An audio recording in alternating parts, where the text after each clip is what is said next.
irmãos, sejam bem-vindos à última aula do curso, mais uma etapa, que a gente chega ao final. Vamos orar? Pedir a bênção de Deus sobre a nossa reflexão. Senhor nosso Deus, nos apresentamos a Ti com gratidão em nossos corações.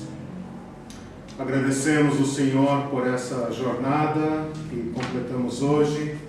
Colocamos Tua palavra, Senhor, em Tuas mãos, para que Teu Espírito Santo a plante profundamente em nossos corações, de modo que o conhecimento que adquirimos possa edificar nossas vidas por muito tempo, Senhor. Nós oramos por isso, oramos para que a Tua palavra encontre terra fértil em nosso coração. Oramos por esta aula, oramos por nós que estamos aqui, oramos pelos demais irmãos que estão por aí, também meditando na Sua palavra. Confiamos inteiramente no Senhor, dependemos inteiramente da assistência do Seu Espírito Santo para nos conduzir na palavra do Senhor. Oramos assim, com gratidão, com confiança, em nome de Jesus. Amém. Eu fiz uma recapitulação das aulas todas, Hoje é a 34ª aula. Queria fazer nessa primeira parte do curso uma memória, uma recordação de tudo que nós estudamos e depois fazer uma reflexão. Então hoje na minha lição, aquele para refletir que eu coloco no final é a maior parte, As primeiras partes são só resumo, mas eu quero gastar maior parte do tempo hoje na reflexão. Nós começamos o curso no Antigo Testamento, Gastamos o primeiro semestre, as primeiras 18 aulas no Antigo Testamento, Eu apresentei como o Antigo Testamento pensa a respeito de esperança, como uma esperança muito concreta, muito ligada a fatos, O povo do Antigo Testamento não conhece uma esperança abstrata, em aberto, mas algo tudo muito concreto, muito relacionado a promessas concretas, Eu te darei um filho, eu te levarei a possuir a terra. Então esperanças bênçãos na agricultura, bênçãos concretas, Então a esperança deles está muito baseada no que Deus prometeu a respeito de coisas concretas, Quanto mais eles conseguirem pensar de modo concreto a esperança, é assim que nós a descrevemos no Antigo Testamento. Até porque a proposta está no céu, Exato, exatamente. Essa caminhada que a gente percebe, do início do Antigo Testamento até Cristo e como o conceito vai se desenvolvendo. Esse é um pensamento importante porque considera a revelação de Deus no seu devido lugar, Às vezes nós pegamos, por exemplo, de Adão, Abraão até Paulo e João, etc., e consideramos como se fosse tudo uma coisa só, esquecendo que entre um e o outro tem séculos e milênios de história, A boa exegese bíblica hoje considera cada personagem no seu tempo, na luz que ele tinha, na revelação que ele possuía, Então tem muita diferença entre Abraão, por exemplo, e João do Apocalipse, Tem milênios de história entre um e outro. Depois nós entramos numa história que levou aí umas 10 aulas, contando a história da esperança ao longo do Antigo Testamento. Estou começando lá com Adão, com Noé, Abraão, Moisés, os juízes, a construção do templo, os reis, o exílio que colocou a esperança anulada, completamente derrotada, como os profetas reviram esta promessa de Deus, de modo que a esperança no Antigo Testamento, por maior que seja a crise momentânea da história, ela é sempre renovada, Então eu me lembro especialmente quando eu falei aqui da queda de Jerusalém, aquele texto lá de Lamentações que fala: as misericórdias do Senhor se renovam a cada manhã, Eu me lembrarei das coisas que me podem trazer esperança, Mas aquilo foi dito diante de muralhas cheirando a fogo. Tá? Então, mesmo nesses momentos mais críticos, a esperança sempre era lançada para frente, para uma esperança maior. Né? Então, Deus prometeu a terra prometida, mas a terra prometida não era o final da esperança. Né? A terra prometida apontava para aquele profeta que viria no futuro. Então, sempre assim, um Deus que vai chamando o seu povo para o futuro. E com isso vai construindo a história. Né? A história é uma história de esperança. Depois nós falamos sobre alguns temas escatológicos que nós podemos considerar a esperança no Antigo Testamento. Então falamos sobre morte e ressurreição, né? O que o povo do Antigo Testamento pensava sobre morte e ressurreição. Né? A ressurreição é um conceito que vai aparecer no final do Antigo Testamento. Quer dizer, o povo do Antigo Testamento, né, como o Delbert me lembrou, não pensava em céu, né? Também não sabia muito sobre inferno. Né? Eles apenas pensavam que a vida tinha que ser boa, longa e abençoada. Né? Eles não tinham muita concepção de viver no céu com Jesus. Né? Esse é um pensamento que o Antigo Testamento não conhece. Né? Por outro lado, na medida em que a história vai correndo, eles vão pensando que todo esse plano de Deus não pode dar em nada, que os justos não podem perecer como perecem os ímpios. Né? Leia, por exemplo, Eclesiastes, né? Que é um livro da maturidade teológica de Israel. Né? O grande drama de Eclesiastes é pensar que nós, o povo de Deus, vamos para o mesmo destino que os ímpios. Ele chega a dizer, será que o nosso destino será o mesmo que os animais? Será que o nosso fôlego, esse ar do nosso nariz, não é o mesmo ar do nariz do nosso cachorro, né? Do nosso animal? Então esse é o grande drama. Né? E no fim ele não consegue vislumbrar a eternidade, mas ele pensa, olha, temamos a Deus. Como quem diz, Deus dará um destino a essa situação. Né? Mas ele não consegue enxergar um destino melhor do que esse. Porém, à medida que o Antigo Testamento vai chegando ao final, Isaías, Daniel especialmente, falam explicitamente da ressurreição. Né? Fala que Deus abriria os sepulcros e tiraria de lá os mortos.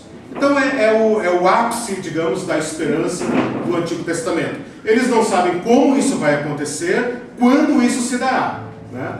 Paulo, lá em 1 Coríntios 15, lembra um cântico do profeta Oséias, dizendo, onde está, ó morte, a tua vitória? Mas por enquanto, a morte estava ganhando de goleada. Né? O Josias, por exemplo, foi um rei piedoso, não adiantou nada, morreu no campo de batalha, e morreu jovem, morreu cedo. Né? Então o Antigo Testamento não tem muita visão clara a respeito disso. Está vendo como é importante considerar cada personagem no seu devido lugar? Né? Hebreus vai dizer que Abraão pensava numa cidade edificada por Deus. Né? E nós pensamos, Abraão sonhava com a Nova Jerusalém dourada do céu. Não. Ele simplesmente entendia que caminhava para um lugar que Deus lhe mostraria. Ponto. E nesta fé, ainda obscura, ainda nublada, ele creu profundamente. E por isso se tornou o nosso Pai. O Pai da nossa esperança, o Pai da nossa fé. Depois falamos sobre o dia do Senhor, que também é mais ou menos a visão de uma data futura na qual Deus decidiria o desfecho da história da humanidade. Então esse dia do Senhor às vezes é pintado como um dia de juízo, um dia de tragédia, um dia escuro, dia de fogo, e às vezes também esse mesmo dia é retratado como um dia de esperança, um dia em que o reino de Deus viria. Então esse já é um outro conceito, né? Os povos reinam, os reis dominam, eles fazem o que querem, né? Porém, no final das contas, Deus é que governará. É muito interessante, eu estou fazendo um outro estudo sobre Evangelho, E a palavra evangelho, como todo cristão sabe, né, desde o catequismo, lá, da catequese, né, do catecismo, né, do batismo, né, significa boas novas. A irmã está pronta para ser batizada. Boas novas. Mas essa é uma expressão que ocorre no Antigo Testamento. Apenas não é traduzida como evangelho. É traduzida literalmente como boas novas. Mas se pegasse o Antigo Testamento em grego, estaria lá o evangelho. Então, por exemplo, aquele texto de Isaías que fala quão formosos são os pés daqueles que anunciam o evangelho. Boas novas, né? E as boas novas do Antigo Testamento não é a vinda de Jesus, nem a morte de Jesus. Eles não entendem isso, mas é a vinda do reino de Deus. Então imaginem vocês, quando Jesus começa o seu ministério, dizendo: é chegado o reino de Deus. Arrependam-se e creiam no Evangelho. Né? Então o Antigo Testamento vai jogando essa sua esperança para o futuro, para um grande desfecho, que eles ainda não entendem, porém sabem que virá. Então falamos também sobre o reino de Deus, né? Um conceito que hoje está meio, digamos, empoeirado, né? Nós fizemos da igreja o centro de tudo, um fim em si mesmo, né? E esquecemos que nós não somos o reino, nós anunciamos um reino que virá, né? Somos testemunhas dele. Então esse é um bom título para um novo curso, quem sabe, né? Estudar o reino de Deus, né? E nos colocarmos no nosso lugar, como anunciadores desse domínio que virá. Olha, isso é a nossa esperança, né? E o nosso desafio aqui é viver à luz deste reino que virá, antecipando os valores de um reino que ainda não se estabeleceu, né?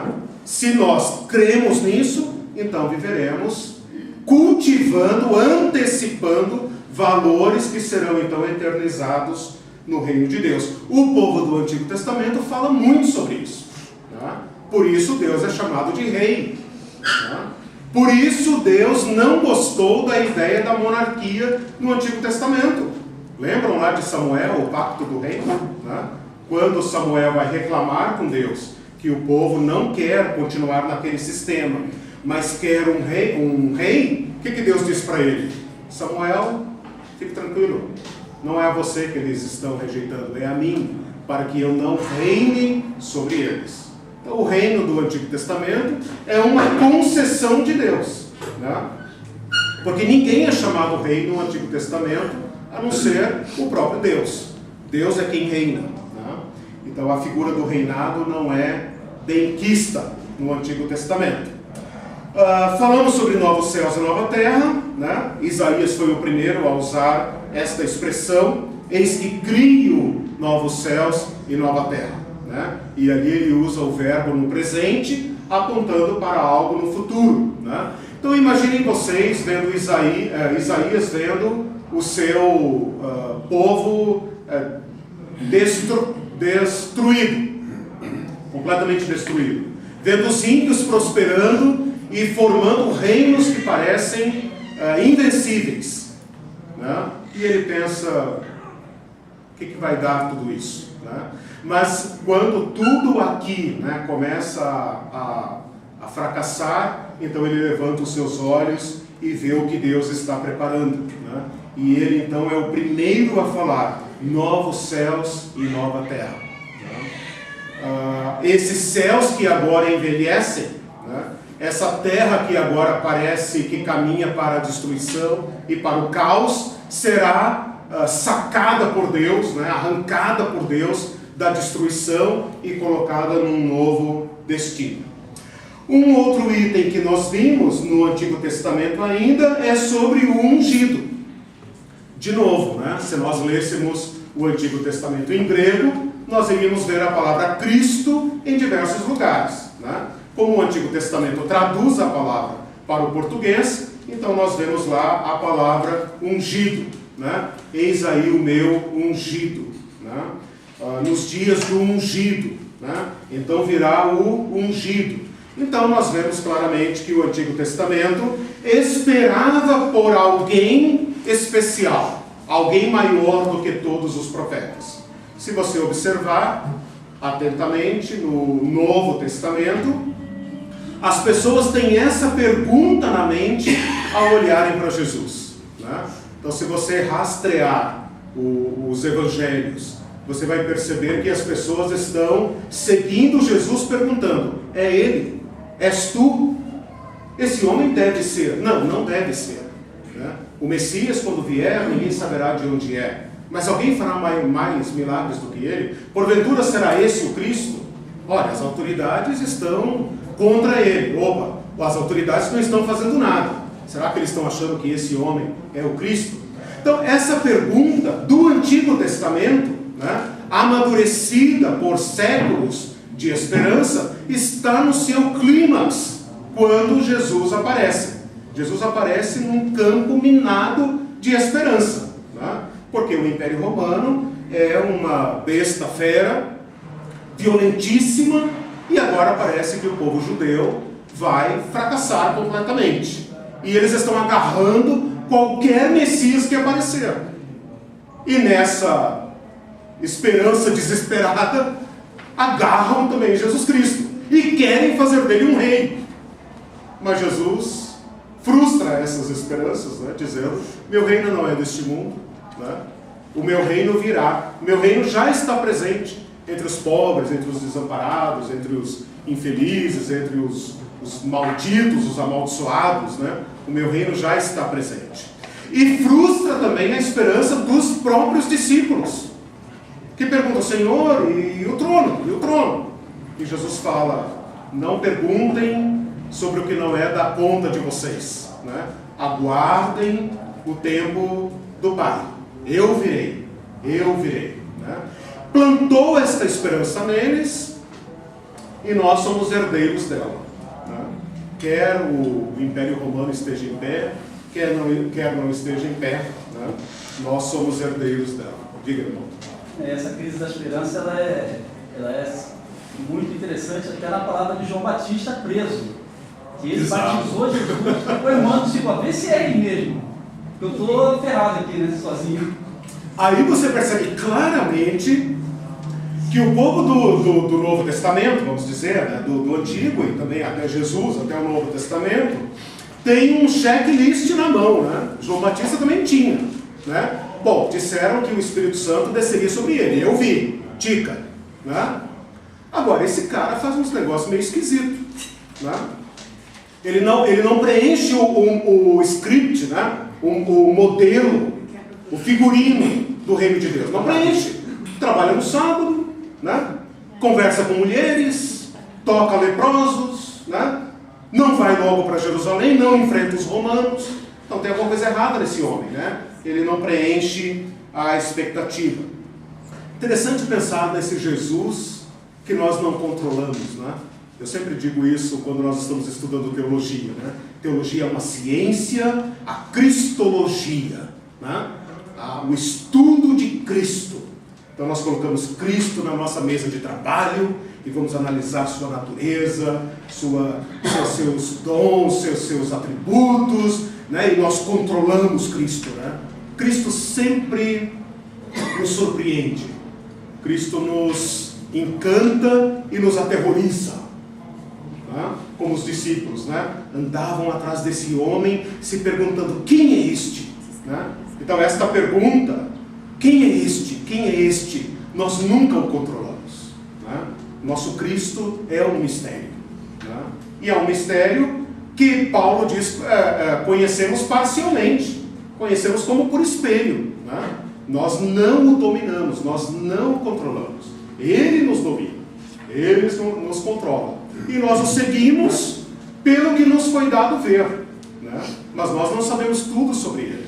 Ele nos escapa, sempre, né? E isso nos encanta e ao mesmo tempo nos assusta, mas nós estamos fascinados por Ele, né? E quanto mais o conhecemos, mais atraído ficamos por Ele. Mas é interessante essa ideia de um Cristo que também não preenche nosso figurino para Ele. Cristo também não preenche, ainda não preenche, o que nós queremos que Ele seja. E Ele nos escapa. E nós vamos aprendendo com Ele, na medida em que o seguimos. Por fim, o último tema que eu tratei foi o tema da nova aliança. Veja, nós podemos ler toda a Bíblia, usando uma chave, né? A chave da aliança. E aqui nós poderíamos colocar Adão, né? A primeira aliança, depois Noé, né? Aliança, depois Abraão, depois Moisés, né? O Sinai, as leis, né? O Sinai, depois Davi, né? Isso aqui é o Antigo Testamento, né? E essa aliança aqui caminha para, vou colocar aqui o exílio, aonde todas elas fracassam, aparentemente. Todas elas fracassam, né? A aliança do Sinai era representada pelo templo. O templo está lá fumegando, né? A casa de Deus, a arca de Deus, a glória de Deus está lá fumegando, né? Séculos de aliança, né? Milenar, né? Fumegando. O trono de Davi, coitado, né? Seu túmulo está aí entre nós. Seus filhos estão lá, os que restaram dele estão lá nos porões da Babilônia, né? A Bíblia fala de um parente de Davi que estava no cárcere, se não me engano, é final do livro de Jeremias que fala isso, que fala aí, o rei o tratou bem e o tirou do cárcere e trouxe ele de volta. Estava lá como um rato. Sabe esses filmes da Idade Média que você vê aquelas pessoas maltrapilhas lá no calabouço? Estava lá, a aliança de Deus, não faltará herdeiro teu que se assente no trono, né? Quando tudo isso parece fracassar, os profetas começam a falar de uma nova aliança, né? E nós fazemos memória dessa nova aliança até hoje, no terceiro domingo do mês, não sei porquê, quando nós falamos, este é o sangue da nova aliança. Quando Jesus fala isso, ele chama para aquele cenáculo toda a esperança do Antigo Testamento. Porque os profetas falaram isso. Eu firmarei com vocês uma nova aliança.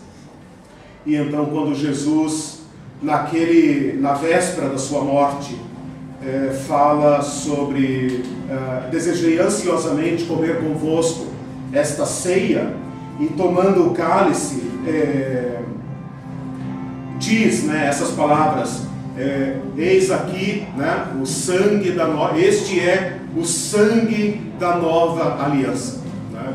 E o Novo Testamento vai entender esse texto, essa aliança, aliás, como sendo a aliança eterna, né? Tem um texto, acho que é Hebreus 13:20, que nos lembra isso, deixa eu ver. Ora, o Deus da paz, que tornou a trazer a Jesus dentre os mortos, a Jesus nosso Senhor, grande pastor das ovelhas, pelo sangue da eterna aliança. Essa é a aliança definitiva, né? A aliança que é para nós, né? Que Jesus fala e os apóstolos falam, não apenas para vocês, mas para todos quantos o Senhor nosso Deus chamar. Essa aliança foi selada com o Espírito Santo, né? Bom, com isso eu já entrei então no Novo Testamento, estou terminando essa parte de recapitulação. Falei sobre 3 textos que eu escolhi do Novo Testamento, que foi Romanos 5, né? Nós nos gloriamos na esperança da glória de Deus.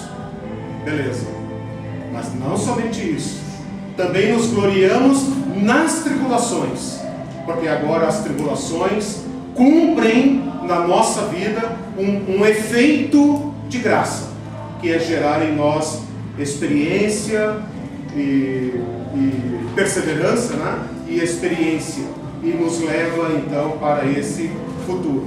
Romanos 8 também, meditei com vocês, quando ele fala que esperança que se vê, não é esperança, tá? Mas se esperamos, então com fé esperamos, né? E somos herdeiros dessa esperança. E por fim, 1 Pedro 3,15, né? Quando eu falo que nós devemos estar preparados para dar as razões da esperança que é em nós. Eu espero que qualquer um de vocês, né, se sinta apto a explicar sua esperança, pelo menos depois desse curso, né? Que vocês nunca mais ouçam a palavra esperança sem lembrar de tudo que nós estudamos aqui, né?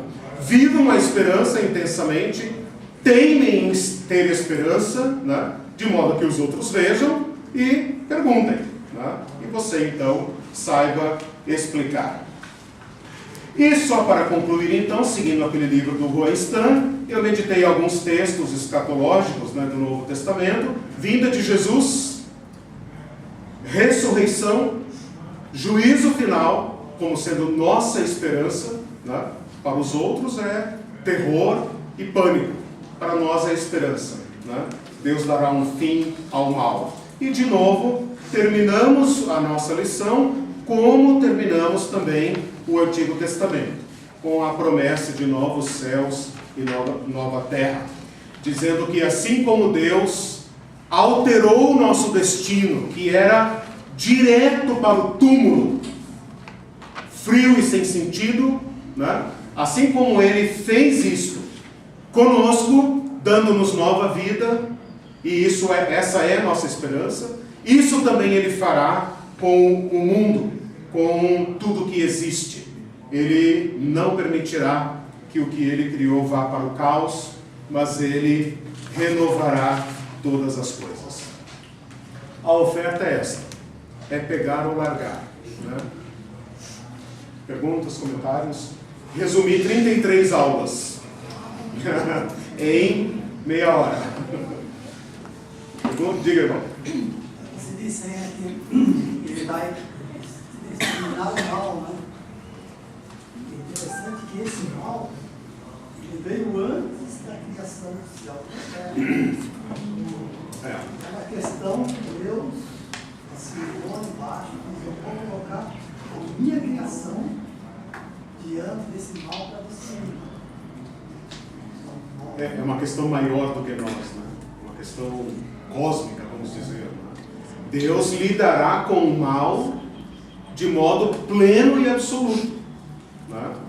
O mal que entrou no mundo, segundo a nossa fé, segundo a nossa teologia, segundo Paulo, né? Entrou no mundo, né? Sairá do mundo, e Deus o extirpará de modo absoluto e completo, né? De acordo com a justiça de Deus. É interessante, né, aproveitando a tua pergunta, é interessante que hoje nós reclamamos que queremos que Deus acabe com o mal do mundo, né? Às vezes eu uso esse argumento, né? Acabe com o mal do mundo. Por que Deus permite o mal? Porque se Deus for destruir o mal, tem que destruir tudo, meu filho. E tu estás no meio do pacote. Se Deus for destruir o mal, tem que destruir a raça humana. É isso que Ele não quer fazer. Ele quer poupar a raça humana. Ele quer poupar sua criação. Ele ama, como aquele filho rebelde, que nem se parece mais membro da família. Mas você ama, como o pai do filho pródigo, por exemplo, né? Deus, segundo Pedro, né? Deus não é, como é que ele falou lá? Deus não retarda a sua promessa, pelo contrário. Ele espera, Deus tem paciência, esperando que todos se salvem, que todos cheguem ao arrependimento, né? Então é interessante quando o ser humano se pergunta pelo mal, ele não se enxerga como parte do mal do mundo, né? Ele não tem uma vida de arrependimento, de piedade, para dizer como Paulo dizia, né? Miserável homem que sou, né? Quero fazer o bem, não consigo, não quero fazer o mal, e é isso que faço, sei o que é o certo, mas opto pelo mal. Ora, como Deus vai destruir o mal? Ele teria que fazer que nem o dilúvio, teria que acabar com tudo, né? Nós fomos libertos do domínio do mal, mas ainda vivemos num mundo que jaz no maligno. E essa é parte da nossa dor e da nossa crise de fé.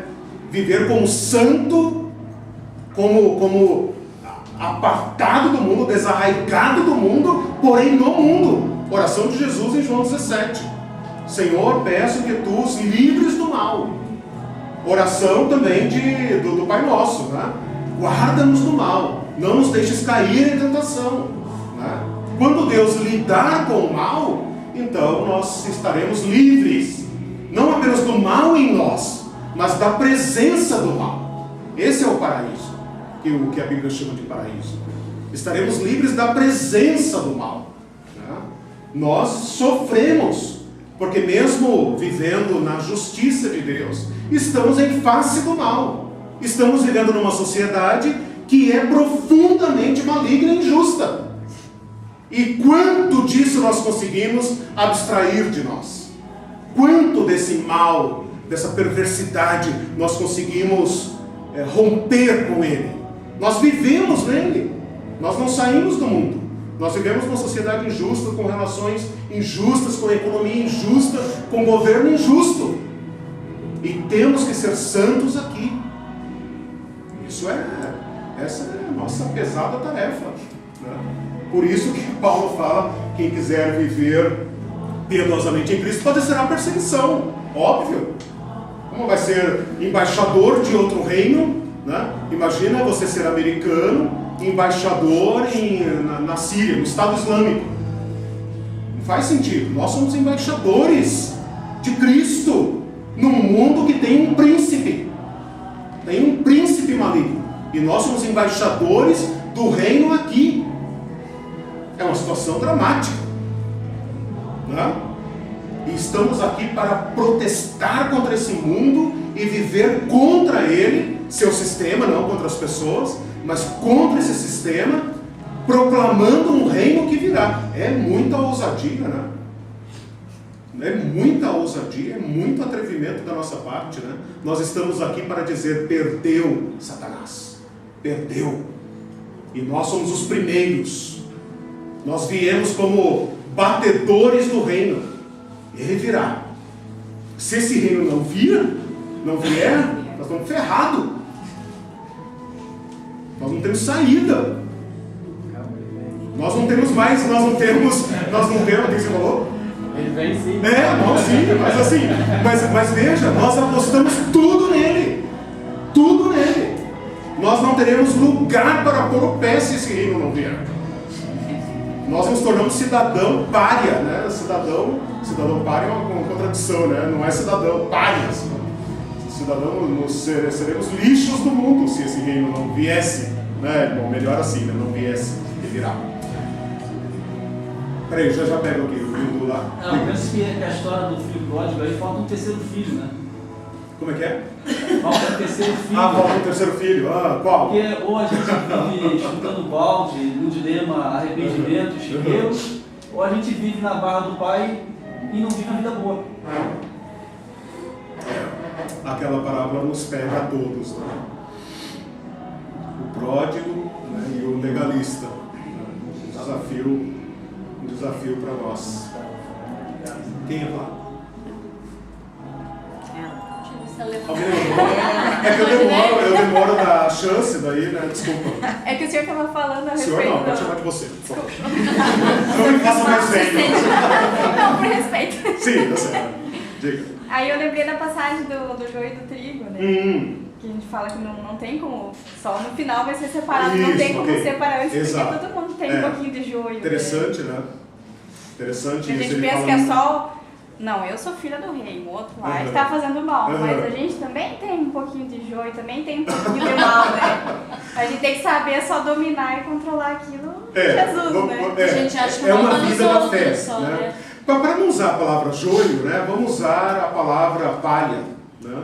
Porque João, né, só para pegar a palavra de João, ele fala assim, vem aí, né, o filho do homem, e ele separará o trigo da palha. Né? Ontem eu estava falando numa reunião sobre Romanos 5, né?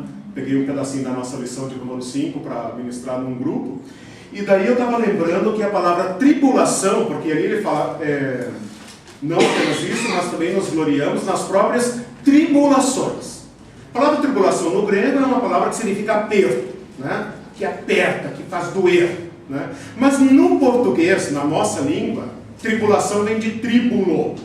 E tríbulo, não sei se vocês conhecem a palavra, é aquele pau de malhar o grão, né? Café, trigo. Chama de cambal. Como? Cambal. Cambal. Eu sabia que essa palavra tinha outras variações. Mas olha só, a origem da palavra tribulação é tríbulo, cambal. Então o irmão ali matou a charada. Para que serve o cambal, irmão? Para malhar, tirar Bota lá todo, né? Tirar a semente da palha. Isso. Bater, Tipo feijão, feijão, trigo, antigamente, arroz. né? Arroz, café também? Não, café é tirado do grão. Então, isso daí, olha a figura que ele está usando, né? Significa que as tribulações batem em nós, como o cambal bate, né? E separa o lixo do grão. Nas tribulações, não é isso que está acontecendo, né?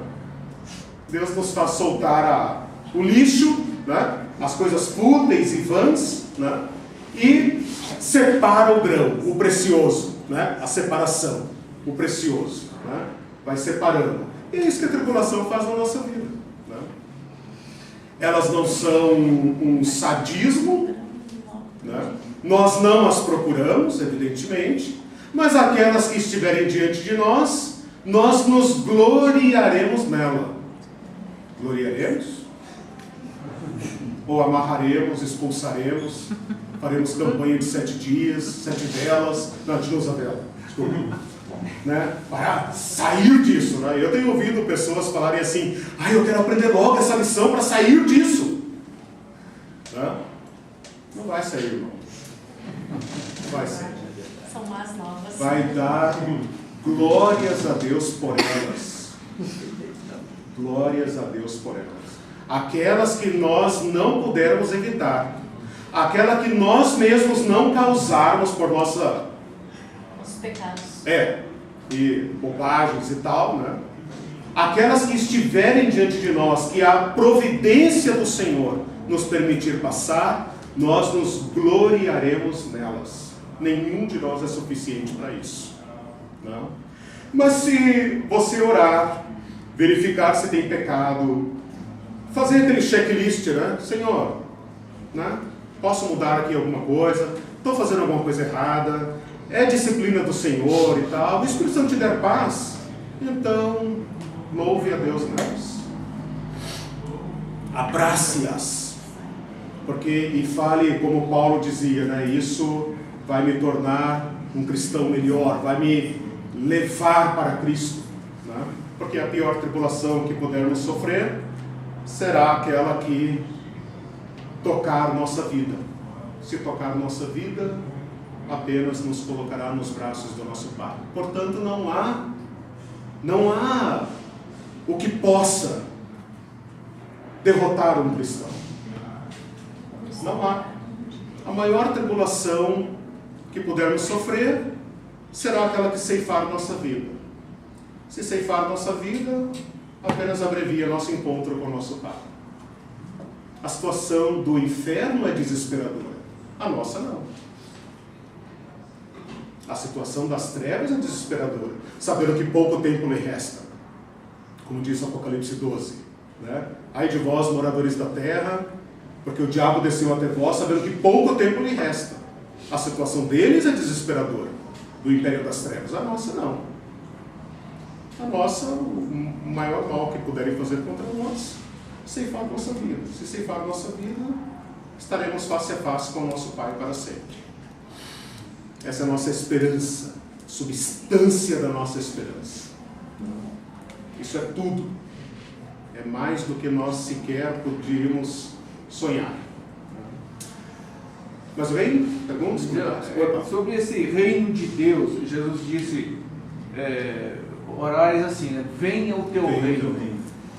Esse reino, não sei se dá a entender só o reino que virá ou o reino que deve ser exercido na nossa vida. Reina em mim, no caso.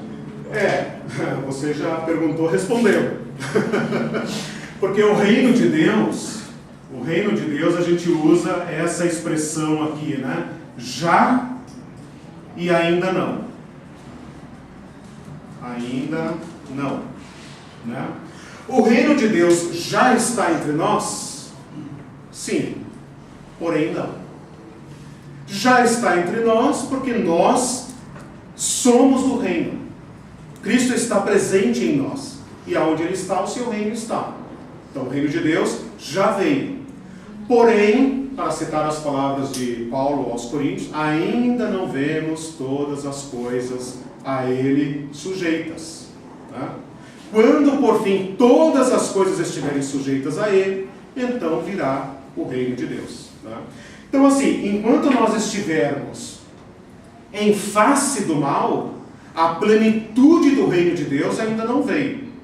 Né? Não por causa do mal, por causa dos tempos do reino. Né? Então o reino de Deus já está presente aqui. Né? Jesus falou isso para os fariseus, né? Se não me engano, João 10... Não, é Lucas. É Lucas, acho que 17, quando ele fala... os fariseus perguntam para ele, 17 e 20, interrogado pelos fariseus sobre quando viria o reino de Deus, Jesus respondeu: não vem o reino de Deus com visível aparência, nem dirão ei-lo aqui ou lá está, porque o reino de Deus já está entre vós. Uma resposta adequada para os fariseus. O reino de Deus já está entre vós. Por quê? Porque o rei estava ali, o reino de Deus chegou, né? Agora, Senhor, será esse o tempo em que tu restaurarás todas as coisas? Isso é da competência do Pai. O reino já foi inaugurado, né? Nós estamos vivendo os seus raios, né? Eu estou usando essa figura desde a primeira aula, né? Nós estamos vivendo sob os primeiros raios do sol da aurora. Né? Lucas 17, 20 em diante. É um sermãozinho escatológico ali, porque Lucas pega aquele sermão que nós estudamos e divide em pelo menos 2 capítulos, que é o 17 e o 21, eu acho. O que mais? Alguma pergunta a respeito do curso todo? Porque daí eu vou partir para um desfecho aqui que é o para refletir. Né? Mais alguma pergunta, algum comentário? Esse reino que nós vivemos, Paulo também disse que já está tanto nos lugares celestiais. Ou seja, nós já temos a condição espiritual. Isso. É que muitos não enxergam. Muitos filhos de Deus ainda ficam se batendo, né? Aqui. Já está no lugar celestial. Então, no que toca a nós, a realização de Cristo, é o que ele falou lá na cruz em João: está consumado.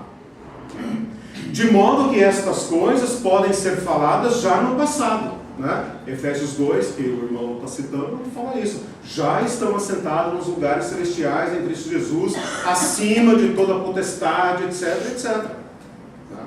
Porém, ainda gememos, aguardando dores de parto, não de morte. Né? Dores de parto que não é para matar, mas para dar à luz ao novo, ao que vem, né? A alegria e tal. Então é isso que esperamos. Meus irmãos, vivemos num tempo em que é proibido ter esperança. Qualquer esperança vai ser taxada de estúpida, alienada, idiota e por aí afora. Isso filtra para nós o que é esperança. A nossa esperança é de outra qualidade. Não é o otimismo do mundo. Otimismo pode ser apenas um bom pensamento positivo, acordar segunda-feira animado, nem que seja para procurar emprego, mas está animado. O outro é gerente, está bem empregado, mas acorda desanimado. Não é dessa esperança que nós estamos falando. Estamos falando dessa esperança profunda, né? que tocou o nosso medo mais profundo, que é o medo de dar com os burros na água, o medo de dar em nada, de viver para nada. Né? Esta é a esperança que nós estamos falando. Ela é uma esperança contrária ao mundo. crer que nós temos vida eterna é uma estupidez para o mundo. Porque nós estamos fiados única e exclusivamente na ressurreição de Jesus. E o Espírito Santo nos dá testemunho de que isso é verdadeiro. E por isso nós não abrimos mão da nossa esperança. Quando eu estou sendo regida pelas leis desse reino, Pode falando que eu vou tentar achar um texto aqui que eu e praticando os princípios desse reino, como diz o Pai Nosso, né? Vem o teu reino, a minha vida está falando, né? Venha o teu reino, está tentando apressar esse reino, né? Enquanto que o mundo, e às vezes até a igreja não está vivendo regido por essas leis, né? Quando eu já estou, porque é muito diferente, né? Você imitar essas leis e seguir algumas coisas do que a minha vida ver o todo da palavra, os princípios que regem esse reino e tentar praticar, pelo menos, a gente não vai conseguir praticar talvez integralmente, mas pelo menos ter esse objetivo. A minha vida vai ser uma oração e um clamor dizendo bem também. Então, veja, a oração do Pai Nosso, né? A oração mais básica, catequética, né? Que todos os cristãos rezam, né? Até os católicos, ortodoxos e todos os demais. Venha o teu reino, venha o teu reino. Cumpra-se na terra a tua vontade, assim como é feita nos céus. Né? É isso que oramos, é isso que desejamos. Por isso, resgatar a teologia do reino de Deus, né? Mudaria talvez a nossa forma até de ser igreja, até de vivenciar o Evangelho. Né? Eu queria, antes de continuar, eu sou um cara completamente ignorante de música, sem nada, né? Não sei o que está rolando, está fazendo sucesso. Para a minha sanidade mental, né? Eu sou completamente ignorante. Admiro a boa música, mas sou um ignorante, né? Sei quase nada. Ouço muito pouca música, né? Até evangélica. Mas eu, esses dias, estava no carro e tocou uma música que me chamou muito a atenção, né? Essa música é do Arnaldo Antunes. Arnaldo Antunes. E se chama Socorro. Essa música me comoveu, né? Eu vou ler para vocês a letra dela, para vocês virem como os poetas e os artistas, por não terem um compromisso, digamos, filosófico, de defender qualquer coisa, por isso eles podem clamar com mais sinceridade, com mais transparência o drama humano, né? E para mim essa música foi comovente. Ele diz o seguinte, olha, presta atenção. Socorro, não estou sentindo nada, nem medo, nem calor, nem fogo, não vai dar mais para chorar, nem para rir. Socorro, alguma alma, mesmo que penada, me empreste suas penas. Já não sinto amor, nem dor, já não sinto nada. Socorro, alguém me dê um coração, que esse já não bate nem apanha. Por favor, uma emoção pequena, qualquer coisa que se sinta. Tem tantos sentimentos, deve ter algum que sirva. Qualquer coisa que se sinta, tem tantos sentimentos, deve ter algum que sirva. Socorro, alguma rua que me dê sentido, em qualquer cruzamento, acostamento, encruzilhada. Socorro, já não sinto nada. Incrível, né? Eu fiquei comovido com essa música. Eu ouvi o mundo clamando, assim, parece que se você consultar, né, os filósofos, os professores, eles nunca diriam algo assim tão explícito, né? Mas os poetas não têm esse compromisso, né? Então essa música me deu assim uma certa noção do clamor do mundo. Né? E ao ver o drama assim, né, poder comparar a grandeza da esperança, né, que nos foi dada em Cristo Jesus. Já tinham ouvido? Não. Impressionante, né? Impressionante. Algum comentário, alguma reação? Sentiram a dor? Então vocês estão vivos, porque ele já não sente nada. Né? Mas a pessoa que não conhece a Deus, e isso seria o normal. Sim. O normal não seria ser otimista e empurrar com a barriga. Ele está sendo transparente. Porque é anormal uma pessoa que não conhece a Deus conseguir manter o otimismo. Parece que ele não está sendo realista. Sim. Eu, quando não era cristã, quando chegava o domingo, assim, à tarde, eu falava, meu Deus, tudo de novo. Vai começar tudo de novo. É isso que é a vida? Eu pensava isso. No seco, né? E depois eu nunca mais tive esse sentimento. Às vezes até algum sentimento de Se a gente briga no tristeza. sábado, né? É passageiro. Não, porque jovem, né? Tem muito questionamento e tal. Onde eu vim, pra onde eu vou, etc. Foi antes de me conhecer, né? Foi, claro. Então, assim, cara, é muito diferente. Isso passa, sabe? Diferente quem tem propósito. Sim. E mantém essa esperança. Muito Sim, diferente. mesmo que tenhamos tristezas, melancolias, né? Sim. Mas isso que eu falei, a nossa esperança, a esperança cristã é de outra qualidade, né? Paulo fala quando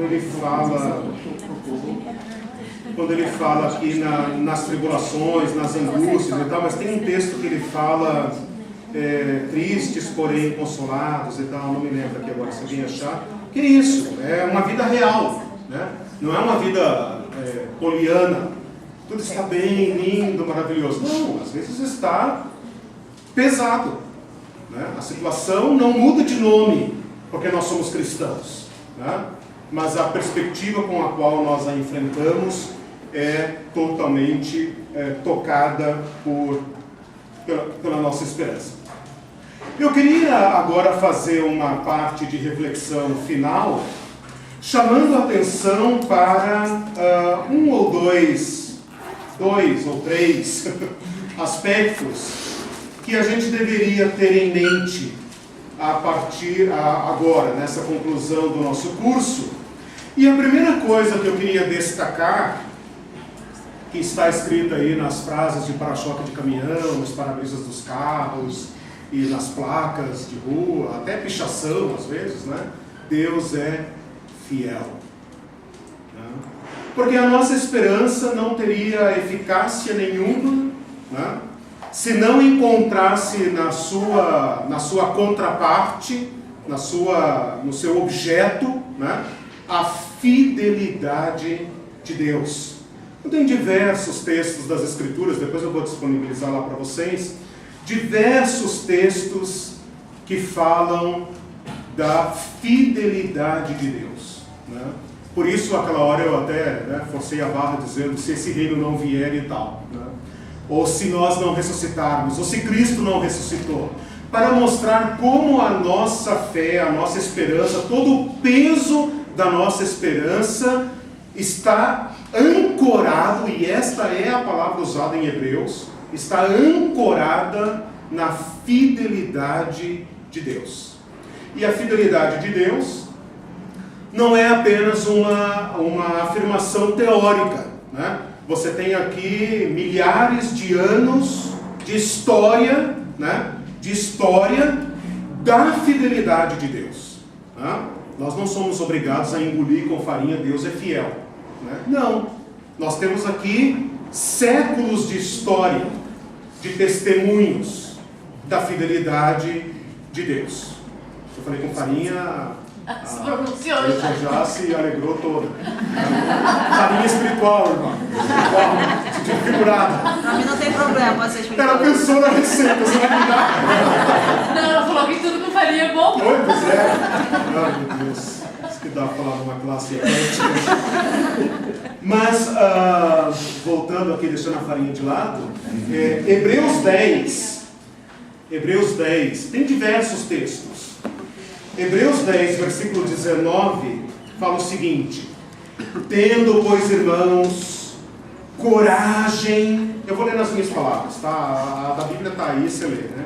Tendo, pois, irmãos, coragem para entrar na presença de Deus, mediante o sacrifício de Jesus, por esse caminho novo e vivo que Ele abriu para nós no seu próprio corpo, sua própria carne, e tendo a Ele como nosso grande sacerdote, aproximemo-nos com um coração sincero, com fé firme, tendo nossos corações já purificados de todo o passado e tendo nosso corpo lavado pela palavra do Senhor, que é a água pura. Guardemos firme a confissão da esperança. Veja, a esperança não é algo que flutua sobre a sua cabeça e um dia você acorda animado, no outro dia você acorda deprimido. A esperança é algo para você agarrar. E aqui a palavra é essa. A palavra usada aqui para reter firme, ela ocorre em diversos lugares do grego, do Novo Testamento, e é a mesma palavra usada para prender. Quando Jesus foi preso, ele foi retido, detido. Nós falamos isso até hoje, né? A polícia deteve, né? Deteve e tal, o cara foi retido e tal. Reter significa agarrar, como se a sua mente tivesse garras, né? E essa esperança que nós meditamos ao longo desse ano vai escapar, vai vazar, vai ser atacada, vai ser perseguida, vai ser roubada. E você deve agarrar, né? Como quem agarra a bolsa, né? O bandido quer levar a tua bolsa, você agarra, né? Cuidado, né? Só uma figura de expressão. Mas a esperança deve ser agarrada. Não pense que amanhã, segunda-feira, você vai acordar vibrando, cantando e saltitando. Tomara que sim. Mas pode ser que acorde cabisbaixo e vá orar e ainda saia cabisbaixo. E o dia seja ruim. Pode ser. Agarre a esperança. Agarre a esperança. Guardemos firme a confissão da esperança, sem vacilar. Ora, por que ele fala sem vacilar? Porque você vai vacilar. Ora, bolas. Você vai vacilar. E ele está dizendo: agarre a esperança, sem vacilar, pois quem fez a promessa é fiel. Versículo 23. Quem fez a promessa é fiel. Então, duas coisas aqui, duas ou três coisas. Agarre a esperança. Não pense que a esperança vai ficar flutuando em cima da sua cabeça, como fosse um animalzinho de estimação que não sai de perto de você. Não. A esperança é um produto raro. Lembra da música aqui do Arnaldo Antunes? Esperança é um produto raro. Você a tem. Você não a produziu, você a recebeu. Então agarre isso. Não permita. E eu tenho falado isso para mim nos meus momentos de prostração. Não permitirei. Tem um devocional que nós lemos, do Oswald Chambers, que ele fala: algumas coisas não é nem para orar, é para expulsar a pontapés. Ou seja, não vai entrar no meu coração. Não vai. Não vai. Não vou reclamar. Não vou me entristecer. Não permitirei. Isso significa agarrar a esperança com firmeza, sem vacilar. Ora, essas recomendações não teriam sentido se a tua esperança não corresse risco. Ela corre risco. Tanto você pode abrir mão dela, você pode ser seduzido para outros estados de espírito, como as pessoas vão atacar a tua esperança. Pois quem fez a promessa é fiel. A fidelidade de Deus é tudo que temos e é suficiente. A fidelidade de Deus é tudo que temos e é suficiente. Se alguém não tem certeza da fidelidade de Deus, peça a Deus. Peça a Deus para abrir seus olhos, para ver a fidelidade de Deus. E com base nesta segurança de Deus, agarrar a esperança. Agarrar como um equipamento de proteção e não permitir que o seu coração navegue por outras águas. Diga, Ismael. Na fidelidade de Deus, né? Nós temos a palavra escrita, né? Que é a palavra falada, né? Sim. Nós somos a última geração, eu creio,